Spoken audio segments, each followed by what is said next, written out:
السلام علیکم ورحمۃ اللہ وبرکاتہ۔ دوستوں، بہت عجیب عجیب دنیا کے اندر لوگ ہیں۔ مثال کے طور پر میں کہیں سے گزر رہا تھا، رمضان کے مہینے ہی کی بات ہے، تو میں نے دیکھا کہ ایک شخص بیٹھ کر کے اپنے آفس کے اندر بیڑی پی رہا ہے۔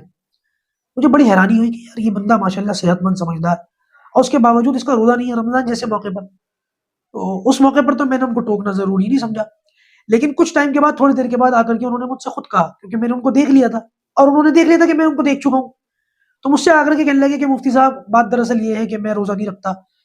اور مجھے ایسا لگا کہ شاید یہ کہیں میں بیمار ہوں یا کوئی شرعی تقاضا ہے، لیکن انہوں نے بہانہ ایسا بانا کہ میرا دماغ گھوم گیا۔ مجھے بڑی حیرانی ہوئی کہ یہ کیا کہہ رہے ہیں۔ کہنے لگے کہ مفتی صاحب، میں روزہ اس لیے نہیں رکھتا، مجھے بھوک برداشت نہیں ہوتی۔ اللہ، سبحان تیری قدرت، کیا مسئلہ ہے یہ؟ تو پھر مجھ سے خود کہنے لگے کہ مفتی صاحب، بات دراصل یہ میں جمعے کا رکھ لیتا ہوں۔ تو میں نے اللہ کے بندو، تم جمعے کو بھوک کیسے برداشت کر لیتے ہو؟ یہ شیطان کا دھوکہ ہے تمہارے ساتھ، یہ ٹھیک نہیں ہے۔ بہت بڑی بدقسمتی ہے ان لوگوں کی جو صحیح سلامت صحت مند ہونے کے باوجود روزہ چھوڑ دیتے ہیں۔ ایک حدیث سناؤں آپ کو؟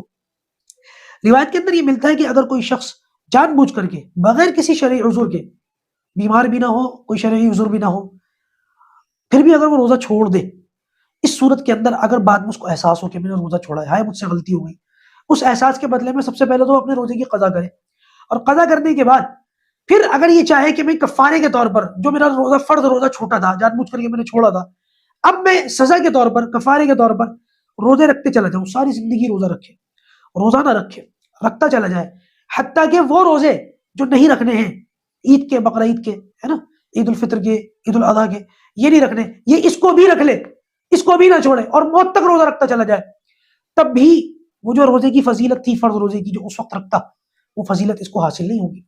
تو لہٰذا میرے بھائیوں، میرے دوستوں، کچھ بھی ہو جائے، کیسے بھی ہو جائے، روزہ نہیں چھوڑنا، چاہے جو ہو جائے۔